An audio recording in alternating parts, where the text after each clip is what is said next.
Hello tiny house friends, I wanted to make a quick video for you. I was sitting up in the next room watching a permaculture video on my laptop. It is called Seeds of Permaculture, Tropical Permaculture. I'll provide a link below if you're interested in permaculture. It's a wonderful movie and it is out there.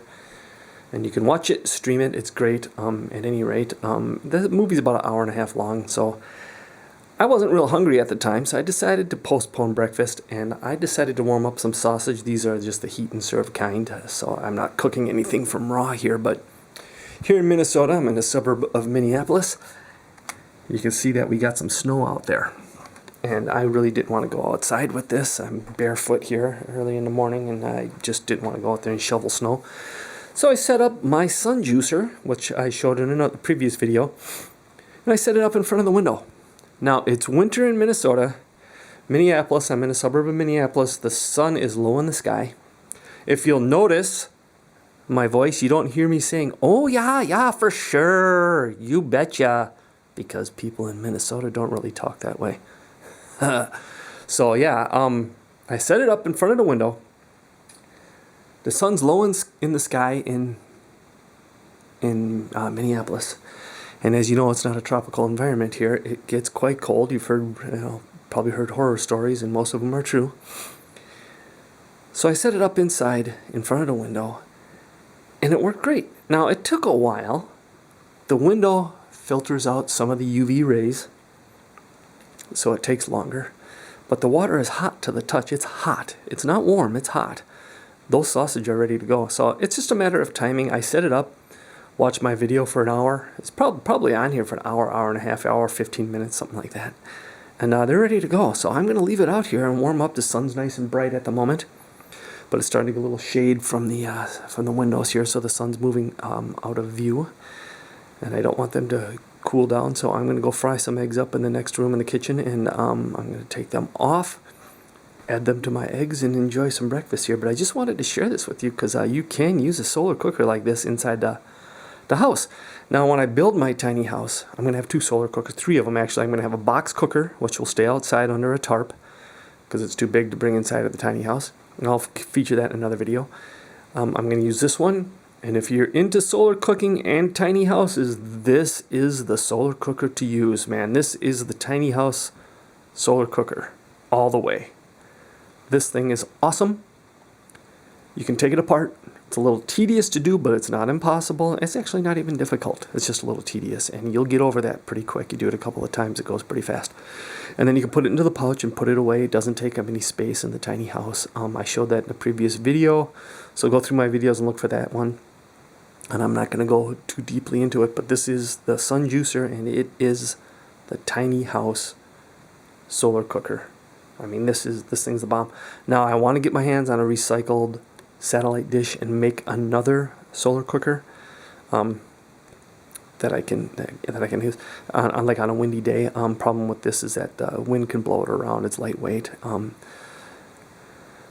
but you can use it in the wind as long as it's not too windy. But I'm also going to have a second one that I'm going to make, and I'll cover that project later. But I'm going to have to, and because of this experiment, and I'm having so much fun with this, when I build the tiny house, I'm going to have a large window on one side of the house. I'm going to have windows all the way around, but I'm going to have one window in particular that's large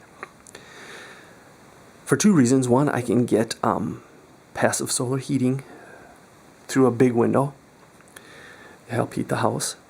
And also, I'm going to have a large, I don't want it to be too large, but I'm going to have a larger table in front of the window.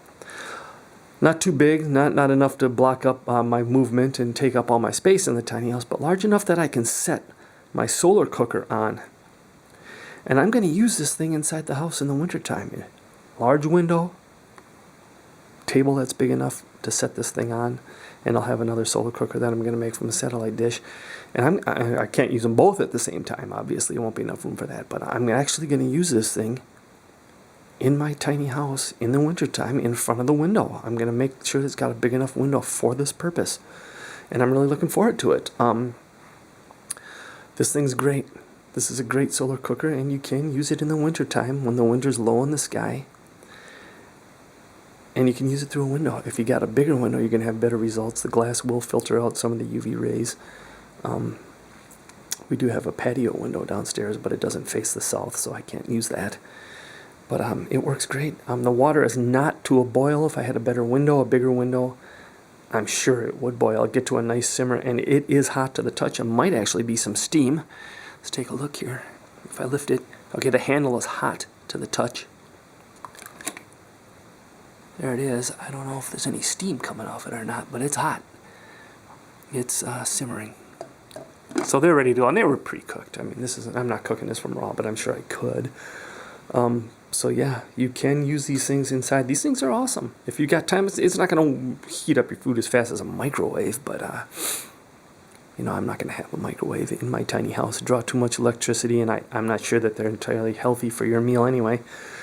Probably destroys a lot of nutrition and enzymes and things. I'm just not real microwave crazy, but obviously you can have one if you want. But I'm going to go with this. Doesn't cost anything to run. If you've got sunshine on that particular day, you're all set. They're a great unit. And this will be incorporated into the tiny house, and I'm looking forward to putting that in the video and covering that.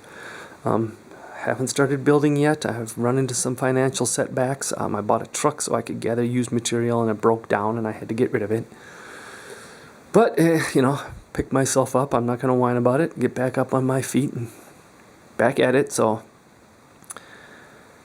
hopefully someday I'll have the tiny house finished, and I'm looking forward to actually incorporating this into the tiny house. It'll have a big window, table that's large enough for me to set this on, and I'm going to cook right in front of the window in the wintertime.